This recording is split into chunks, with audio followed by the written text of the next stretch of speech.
我们现在看到的这些照片是民国时期的一位纪实摄影师庄学本于1938年前后拍摄的四川大凉山。一提到大凉山，你会想到什么？我们最近连续发布了多个关于大凉山的视频，其中有不少关于他们的习俗和生活习惯，在我们外人看起来难以理解。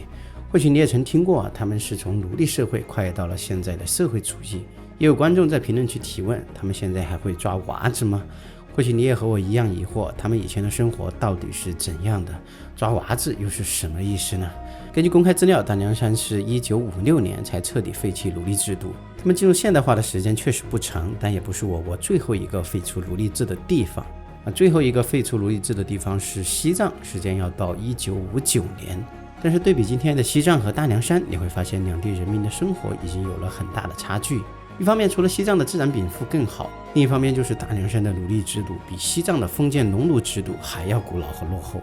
那么进行民主改革之前的大凉山到底是怎么回事？我们在收集整理资料的时候，偶然间看到了一组民国时期的大凉山老照片，后来才知道这是一位叫做庄学本的摄影师拍摄的。然后我又查阅了他的人生经历以及相关的著作，最后了解到他是1938年11月到1939年的7月进入大凉山地区，进行了8个多月的实地考察。中间停留考察的渔村有岳西的田坝、冕宁的剪巢沟、托乌、阿西洛、召集的裸子、沟罗、四块、三湾河、竹河、小海子、大坪子、大圆沟、延边盐源的元宝山等12处地点。期间除了拍摄有大量的照片，他还用笔记的形式记录了沿途的见闻、大凉山彝族的社会形式、家庭、婚姻、丧葬、宗教、服饰等等各种生活习俗、民间传说，最终汇编成了一篇西康彝族调查报告，由当时的西康省政府于1941年的5月印发。他的这些照片和笔记是我们今天了解解放前夕大凉山彝族文化和生活习俗最好的一手资料。首先就是我们今天最为关心的大凉山彝族的奴隶制度到底是怎么回事。根据庄学本的记录，当时的大凉山彝族是以阶级为核心、家族血缘为组织纽带的典型原始奴隶社会。他们的社会被严格划分为3个等级，阶层之间界限清晰，不可逾越。黑彝为统治阶层，白彝为被统治阶层，娃子为奴隶阶层，纯血黑彝是社会的最高阶层，统称为组织，掌握社会的政治、经济、军事权力，占有土地、牲畜、人口。白彝和娃子均为其从属。黑彝作为统治阶级和贵族，又分为3个等级：土司、土木和普通黑彝。土司就是受朝廷委任统治彝族的领袖，地位是最高的。到民国时期实行改土归流后，当地的土司基本上已经只剩虚名，土木就是过去彝兵的头目或者土司的亲戚。到了当时当地真正有实力的人则是各大家族的家之头人。白彝作为被统治阶层，是当时大凉山彝族中的平民，人口占比也是最多的阶级其地位有点像佃农，俗称头道娃子、百姓娃子、米团娃子。他们没有人身自由权，可少量拥有土地，必须依附于黑彝组织，在组织辖区内生活还要为组织服劳役，比如插秧、收割、建房。打冤家时出兵，组织有客人来访，招待客人的牛羊猪鸡，组织娶媳妇嫁女儿，举行丧葬都要向娃子征集或者强行摊派，年终还要向组织送半个猪头、一坛酒作为过年礼。除了白彝这个头道娃子，另外还有郭庄娃子和三道娃子。郭庄娃子又名管家娃子，是黑彝家中的仆人，他们的一切都由组织支配，比如婚配，有些奴隶主为了让郭庄娃子生更多的娃子为自己服务，他们会给郭庄娃子强行婚配一些年龄相去甚远的配偶。最后一个等级的娃子俗称三道娃子，他们是白彝家中的郭庄娃子，即为奴隶的奴隶。听到这儿反应快的朋友应该已经听明白了，前面说的大凉山抓娃子就是抓奴隶的意思。以前大凉山的彝族会袭扰居住在周边的一些少数民族和汉族，将其抓回去充当奴隶。根据庄学本的记述，以前他们抢到汉人以后，组织会为其起一个彝人的名字，并在汉人的脚上戴一个木盒，让其不能走路。几个月后解开木盒时，这人的脚就已经残废了，这个人就只能乖乖的为其耕田做苦力，以求有口饱饭吃了。其脱离郭庄娃子的身份，必须要出银子赎身，或者再去抓一个汉人回来替代自己，否则历经数倍仍然为郭庄娃子。庄学本在他的日记里记录了多起抢人事件。1938年12月20日的日记里，他这样写道：本日县长之王家屯欲罗罗抢人，在其教后，经传问阻止，人无效。据为罗家规矩，县长你不过问，可见其猖獗之一般也。买卖人口在当地也不算一件事儿。汉人和娃子在夷寨中就如同货物，被称为财喜。黑夷家抢到汉人后都会杀猪宰羊以示庆祝。去年县长说有一个西昌的女人赶集时被掳入了夷寨，经过多次转卖后被带到了昭觉。她趁黑夜逃了出来，清晨抵达城外东门时又被黑夷掳走了。县长得知后出面交涉，将其救出，为此发挥了10几件布，用以赔偿黑夷所谓的财喜损失以及杀猪庆祝的费用。我们前面说到大凉山1956年已经废除奴隶制度了，那么为什么还会有人问他们会不会抓娃子呢？这个事情就要说到2011年的一起轰动全国的抓娃子事件了，有兴趣的朋友可以去详细了解一下，这里我们就不做过多的赘述了。我们今天还是主要围绕这些1938到1939年的老照片，介绍当时大凉山的情况。当地在等级森严的奴隶制度下，作为组织的黑夷，他们平时基本是不用干活的，只管袖手吃饭，督促娃子做事就行。而身为被剥削的奴隶辛劳所得又不归自己，没有了奴隶主的鞭策，谁又肯卖力干活呢？纵观世界各国的历史，奴隶社会的生产效率都是极其低下的。所以张学本在他的报告里这样写道：夷人颇为懒惰，物质享受欲极低，生活习惯趋于肮脏，他们不沐浴不洗衣，头面油腻，手足污浊，器具不清洗，认为不算污秽。而汉人在井里淘米洗东西，还往菜地里浇粪，之后又吃这些菜，甚至茅厕和水井挨在一起，在彝族人看来这些都是不干净的。所以有些彝族人不愿意吃汉人的菜，嫌弃不干净。那时候当地县政府让他们造茅厕，他们拒绝的理由说是臭，亲戚不肯上门，女子嫁不出去了，还反问媳妇儿去上厕所，公公去撞见了，难道要媳妇儿羞愤自杀吗？还有让孩子读书的事情读1-2个月，其家长就向县政府索要奖励，理由是白白拉拉的替你们读了2个月，一点奖励都没有。这些真的不是我乱说的以上描述都出自庄学本1939年1月28日的日记。在当地黑夷名义上为统治阶级和贵族，对白夷阶级上有尊卑之分，劳作上有懒勤之别，但饮食穿着用度却没有什么区别。这张照片拍摄的就是一个黑夷和他的锅庄娃子，其实从照片来看也没有多大区别。由于当时的彝族对其他民族的掳掠，当时的大凉山一般人是不敢轻易进去的，哪怕是国民政府派遣的官吏，他们也敢拦路打劫和掳掠。庄学本记录了昭觉县的一名女性科长就被掳去关押了1个月，最后还是县长托另一个家族的黑夷出面，用了10几件布将其赎回。所以一般人当时要经过大凉山夷区时都会请一个黑夷做保头，请他们把自己送到安全的地界。收取保头钱后，如果发生意外，这名黑夷就需要赔偿损失但是在这种没有法律约束的奴隶社会，为了使双方遵守契约，他们形成了多种多样的发誓、诅咒、歃血为盟的仪式。张学本的照片和日记里就记载了这样一个钻牛皮的盟约仪式：先将牛皮剥下来，保留头部、尾部及4腿的肘部，先挂于竹竿之上，做成活牛站立的形状。盟誓双方先后从牛尾部钻入，从头部钻出来，随即饮用血酒并宣誓。期间闭魔在一旁念经，旁观者大声呼吼，意为如违背盟约下场就如同这头牛。这种誓言一旦定下就不能反悔，如果不能履行誓言就会被人鄙视，如同社会性死亡。庄学本记录了一个黑夷给一个商人做保头但就在他的地界上，商人被抢劫，人也被掳了去，他无法向掳人的一方追索，又惧怕商人家属追逼赔偿，最后那个黑夷就服毒自杀了。另外还有一个叫八起的黑夷在邓秀亭，也就是当地的军阀那里喝醉了，随口说自己杀了他妹夫。邓秀亭听了，立刻赏了他20支枪和不少的钱。八起酒醒之后非常后悔，但话已经说出口，东西呢也已经收下了，没办法反悔。回去之后，他真的就把自己的妹夫给杀了，然后抱着妹夫的头大哭。他的妹妹，也就是死者的妻子，知道后立刻带了100多个夷人连夜赶过来报仇，杀了八起的家人和娃子，还烧了他的房子。红军长征途中著名的夷海结盟事件就是由当地的彝族首领护送红军出境。对于当地人的性情，庄学本将其描述为趋于残忍，把抢劫当作能耐，崇尚报复主义。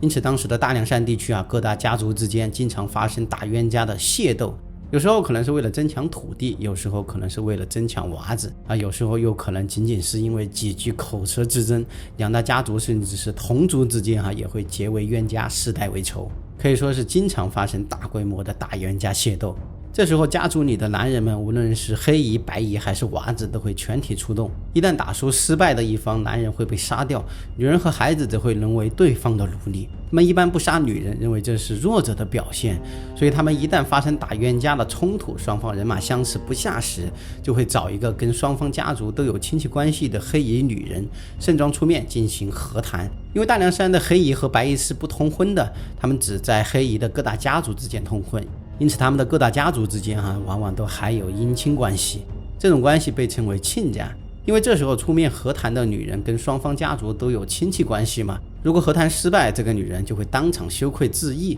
所以一般情况下双方都会借机停战，否则出面谈判的黑衣女人自杀了，双方的仇怨就会越结越深，以致不死不休。我们之前就询问过一个大凉山的当地人，他们这儿的人为什么至今生育率都还那么高，一家生3个5个的也不算多，10个8个的也不奇怪。那人告诉我他们家里的兄弟姐妹少了要被别人欺负，当时我还没太明白为啥家里人少了要被人欺负。看完解放前他们的冤家械斗，我才突然明白，原来这个欺负在几十年前是要沦为对方的奴隶的。按照当时的家族械斗规则，在非正式的打冤家战斗中，娃子没有组织的命令打死黑姨，娃子全家都必须以死偿命。如果有黑姨组织的命令，这个黑姨组织需要赔命钱，同时娃子也要被处死。如果是正式的多人混战打死的黑姨，则不在此列。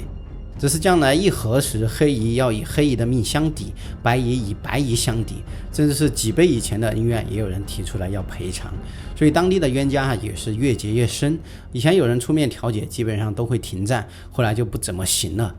根据作者的现场观察，他们打冤家的时候密集的站成一团，有的还在欢呼跳跃表现其英勇，可见他们没有什么作战意识。据说他们作战时也没有什么持久性，能胜不能败，胜则蜂拥而至，败则一哄而散。为了防止冤家报复，当地的很多道路田坎都被破坏，故意造成道路崎岖行走不便的样子，河上也无桥梁或者舟楫。可能也正是因为当地盛行抓娃子和冤家械斗，才导致这个地区这么长时间也没怎么和外来文化交流，始终都还处在奴隶社会阶段。另外当地的宗教信仰也极为原始，当地人畏惧鬼神，信奉巫师。彝族人的巫师分为毕摩和疏尼2种，毕摩是法力更高的一种巫师，负责占卜、祈福、驱邪、治病、丧葬。疏尼的法力较低，负责简单的占卜、驱邪。他们的巫师为世袭制，由家族传承。巫师的地位一般比较高，受族人的尊敬。黑姨和白姨均可以成为巫师，但是娃子不可以成为巫师。他们除了婚丧嫁娶要请巫师占卜，出门打猎、出兵打仗，甚至是家族里过年的日期都要靠巫师占卜来决定。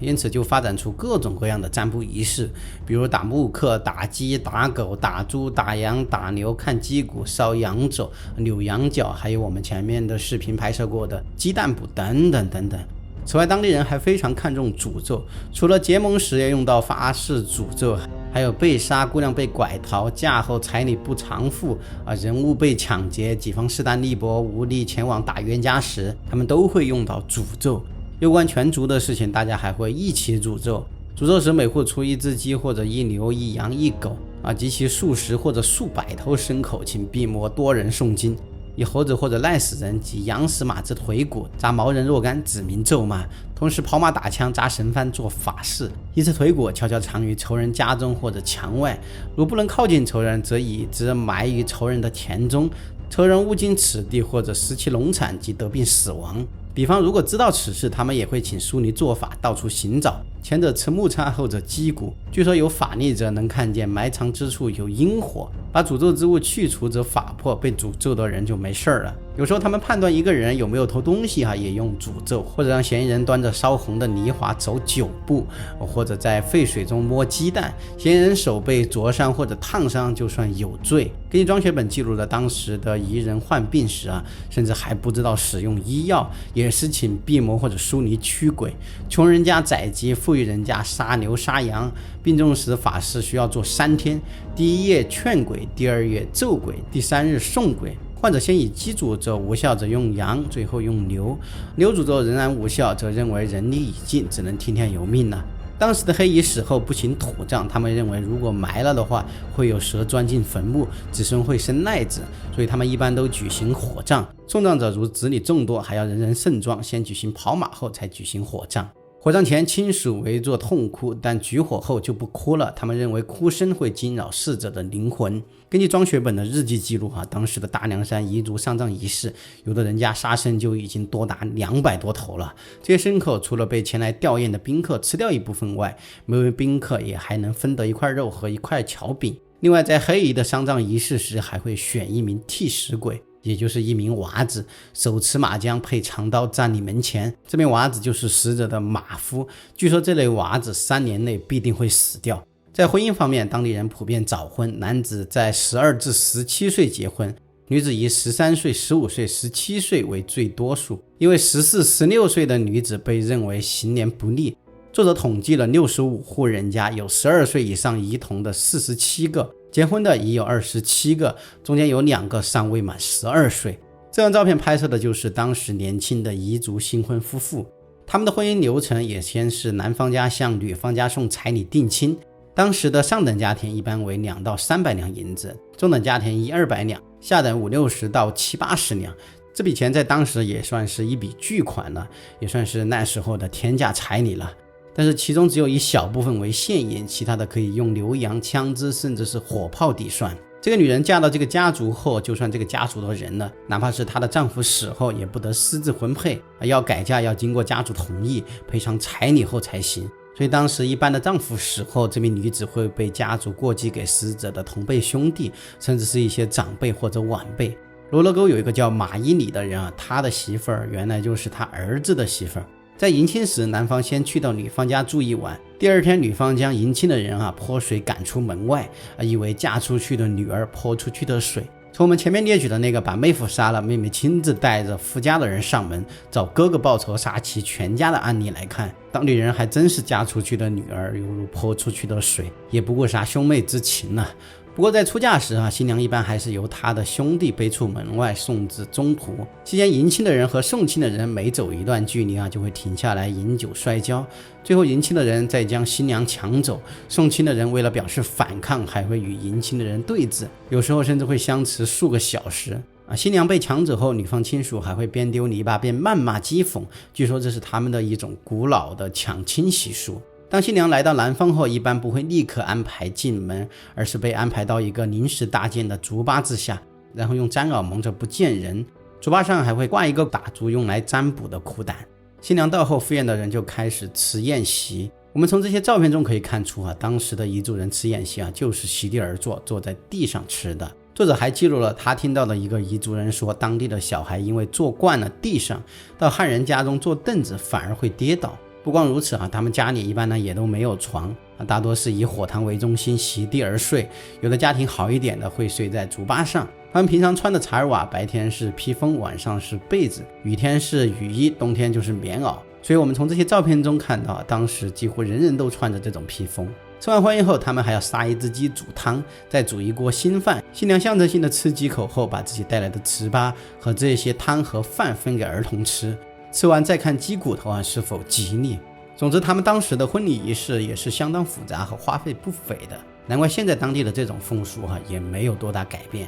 最令人不解的是当时的新婚夫妇出夜时，女子还会反抗，以此彰显贞洁，男子为了彰显勇武，双方会相互殴打，以致精疲力尽。当时有对叫巴契比姆子的新婚夫妇出夜时相互追扭至昭觉城外，还有2个佤子帮助将女人的头和脚按住，此事闹得当地县政府也是人尽皆知。我们现在看到的这张照片就是当时的昭觉县政府。因为当地每个家族的婚姻形式还略有不同，有的家族实行一夫一妻制，有的家族又实行一夫多妻制。